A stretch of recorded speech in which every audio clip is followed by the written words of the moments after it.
আজকের জামানায় আমাদের ব্যাপার হইল ভিন্ন।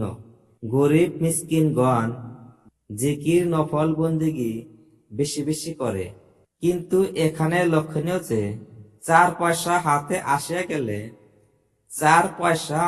আসিয়া গেলে ফরজ নামাজ পড়ারও সময় থাকে না। 5টি জিনিসের প্রতি লক্ষ্য রাখিলে মানুষ অল্প জীবিকার উপর সন্তুষ্ট থাকিবে। নাম্বার 1, প্রয়োজনের অধিক খরচ করিবে না।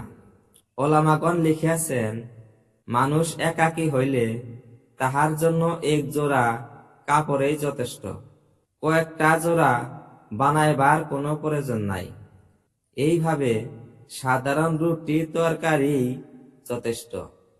প্রিয় নবী সাল্লাল্লাহু আলাইহি সাল্লাম ইরশাদ করেন, যে মধ্যম পন্থায় খরচ করে সে কখনো গরিব হইবে না। নাম্বার 2, প্রয়োজন মতো জীবিকার ব্যবস্থা হইলে ভবিষ্যতের ফিকিরে পড়িবে না। রুজি একমাত্র আল্লাহর জিম্মায়, এই ওয়াদার উপর বিশ্বাস রাখিবে। শয়তান মানুষকে ভবিষ্যতের রোগ শোক অভাব অভিযোগ ইত্যাদির চিন্তায় ফেলিয়া এই বলিয়া ঠাট্টা করে যে, দেখো বেকুব মানুষ ভবিষ্যতের অমুক ভাবনায় এখনই চিন্তায় পেরেশান আছে। নবী করিম সাল্লাল্লাহু আলাইহি সাল্লাম হযরত আব্দুল্লাহ বিন মাসউদকে বলেন, নিজের উপর অধিক চিন্তার বোঝা উঠায়ও না, কেননা তকদিরে যাহা আছে তাহা হইয়া থাকিবে, আর তোমার জন্য নির্দিষ্ট রুজি আসিয়াই থাকিবে। হুজুর সাল্লাল্লাহু আলাইহি সাল্লাম আরো ইরশাদ করেন, মুমিন বান্দার জন্য আল্লাহ পাক রিজিক এমন জায়গা হইতে পৌঁছাইয়া থাকেন সেখানে বান্দার ধারণাও ছিল না।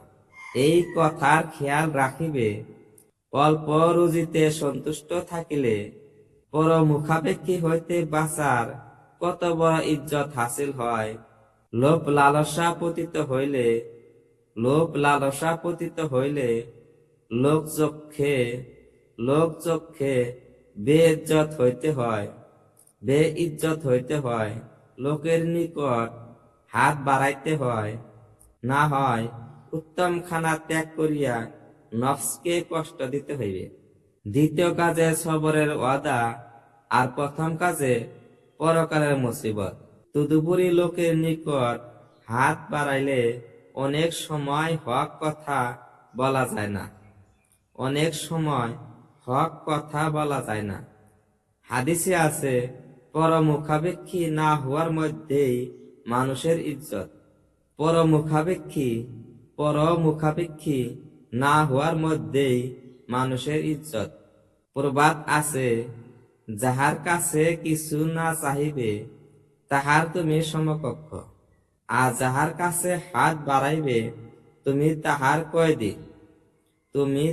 কয়দি, এবং যাহার উপর ইহসান করিবে তুমি তাহার মনিব।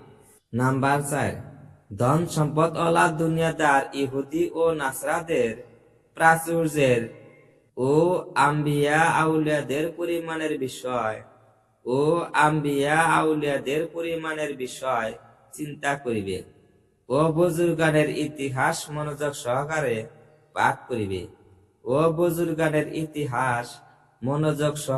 পাঠ করিবে।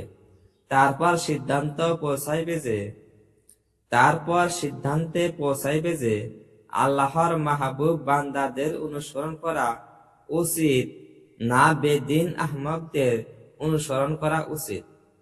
নাম্বার 5, মাল বেশি হওয়া যেই সব বিপদের কারণ, ওই সব বিপদের প্রতি খুব চিন্তা করিবে।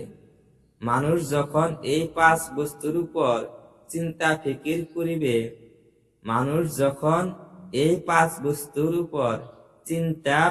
করিবে তখন সামান্য রুজিতে সে সন্তুষ্ট থাকার সহজ হইয়া যাইবে। প্রিয় নবী সাল্লাল্লাহু আলাইহি সাল্লাম ইরশাদ করেন, যে ব্যক্তি মুসলমান এবং খুব কম রুজি তাহাকে দেওয়া হয়েছে, আর আল্লাহ পাক তাহাকে উহার উপর সন্তুষ্ট থাকার তৌফিক দান করিয়াছেন, আর আল্লাহ পাক তাহাকে উহার উপর সন্তুষ্ট থাকার তৌফিক দান করিয়াছেন, সেই ব্যক্তি কামিয়াব হইয়া গেছে।